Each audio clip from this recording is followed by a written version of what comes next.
Да се родиш с голям тъмночервен белег на бузата, който да те преследва през целия ти живот. Надали е това, за което проплаква, което и да е бебе.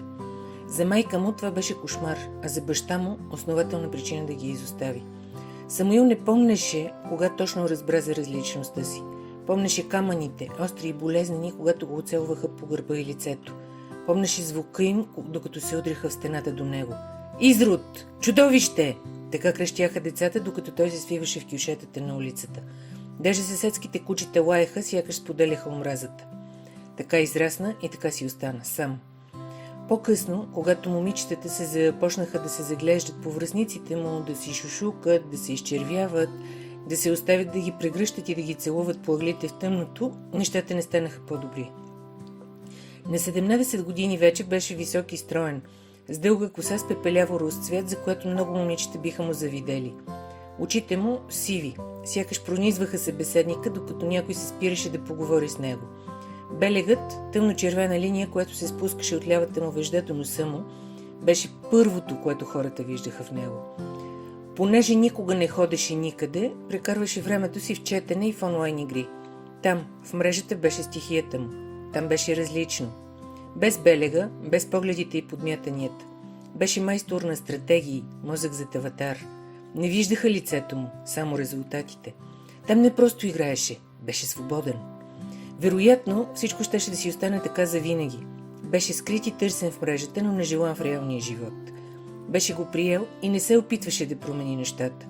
Всъщност, ситуацията беше доста удобна за него и не би направил нищо, за да я промени, което пък изобщо не влизаше в плановете на съдбата. Всичко се промени, когато реши да се състезава в шампионата на нашумяла много популярна игра.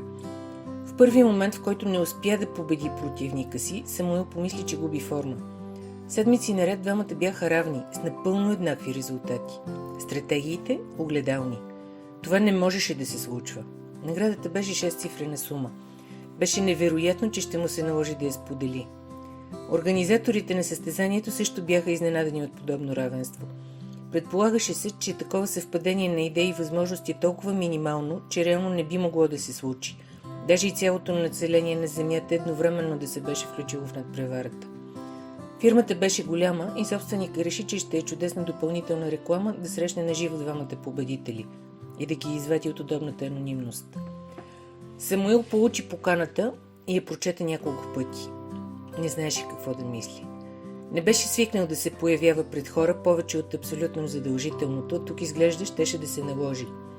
Нямаше да може да се скрие под удобната анонимност на мрежата.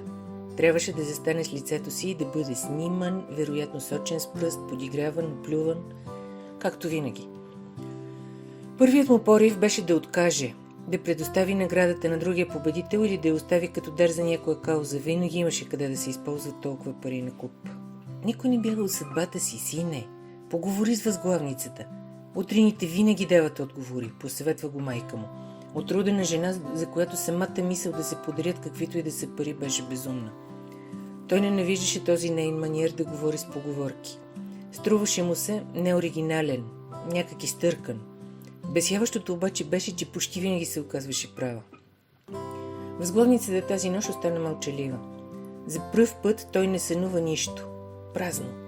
Нямаше светлина, определено нямаше решение. Оставаха по-малко от 10 часа преди да трябва да се яви да получи наградата и преди светът да види него и белега му. Сутринта започна мудно и неприятно. Не искаше да се погледне в огледалото.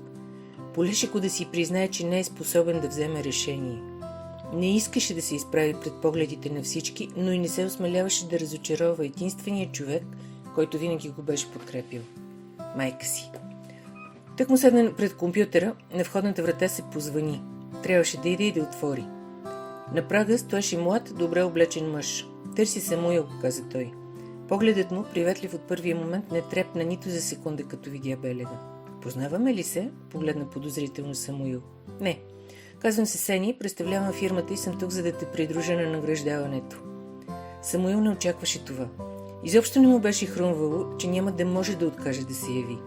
Разчиташе на анонимността си, но явно въпреки взетите от него мерки да остане скрит, го бяха намерили. Щеше да се наложи да се покаже пред света. Като нямаше друг избор, покани посетители вътре. Половин час по-късно двамата излязоха от дома на Самуил и се качиха в елегантната спортна кола, паркирана пред входа. По пътя Сени не спираше да говори. Разбираше, че ако не го прави, тишината и неудобството биха накарали и двамата да потънат в празнота. След кратко шофиране спряха пред универсалната зала. Тя беше място, в което можеха да се съберат над 10 000 посетители. Беше построена преди няколко години, но до момента така и не бяха успели да я напълнят повече от една четвърт. Днес случаят беше друг. Самуил с изумление забеляза, че мястото гъмжеше от хора. Около самата зала, в коридорите, по балконите на съседните здания, навсякъде беше пълно с зяпачи. Сени успя да го въведе незабелязано в сградата. Остави го в една от залите и започна да му дава указания какво да прави в следващите минути. Залата беше толкова пълна, че нямаше място за седящи. Звучеше електронна музика, стените бяха покрити с екрани, на които се повтаряха отново и отново ключовите моменти от състезанието. Церемонията не се водеше от ослепително красива девойка, както очакваше Самуил. Вместо това, на сцената с микрофон в ръка стоеше висок, сух мъж, над 40-те, с оредяваща коса. Гласът му звучеше дълбоко и ясно и накара тълпата да замълчи и да слуша думите му. Днес отбелязваме невъзможното, каза той. Разработвахме играта в продължение на няколко години и използвахме възможностите на изкуствения интелект, който ни гарантира, че шансът да имаме две отделни личности, които без да се познават, да мислят и реагират по един и същи начин в променяща се ситуация и да получат абсолютно идентични резултати, е по-малка от 1 на милиард. Това, вярвахме, е напълно невъзможно при население от 8 милиарда на Земята, от които една много, много малка част може да се състезава професионално. Днес имаме двама победители, които постигнаха един и същи резултат за едно и също време и с много сходни стъпки на решения. Днес наградата ни е удвоена за тези две изключителни личности. Аплодисменти! От двете страни на сцената излязоха едновременно двамата играчи, облечени изцяло в черно и с лица скрити зад маски аватари. Само по това се различаваха. Аватарите им бяха, с които всеки от тях беше спечелил играта, и само това се знаеше за тях. Залата избухна в необуздани аплодисменти. Камерите следяха всяко тяхно движение, а излъчването на живо се гледаше в цял свят. Сега тайната ще бъде разкрита, каза високият мъж. Нека победителите се обърнат с гръб един към друг и свалят аватарите си. Двамата застанаха, както им беше казано. После вдигнаха едновременно ръце и бавно свалиха маските си. Сърцето на Самуил биеше като барабан, докато се обръщаше към лицето на опонента си. Тълпата ахна, но не от ужаса, който очакваше той, а от изумление. Срещу него стоеше младо момиче. Пепеляво русата й коса беше вързана на опашка. Същите като неговите сиви очи. И белек, като неговия, но разположен огледално. Тя го гледаше така, сяка виждаше себе си в огледалото. Това не е възможно, едва каза Самуил. Момичето се усмихна несигурно, а в очите й заблестяха сълзи. Тълбата изпухна във викове и аплодисменти, но те не чуваха нищо. За пръв път всеки от тях се усещаше като равна част от нещо и за пръв път не се срамуваха, нито искаха да избягат от белега си. Самотата се беше изпарила. Белегът вече не беше проклятие, беше се превърнал в щит. Знак, който свързваше всеки от тях с огледалното си изображение.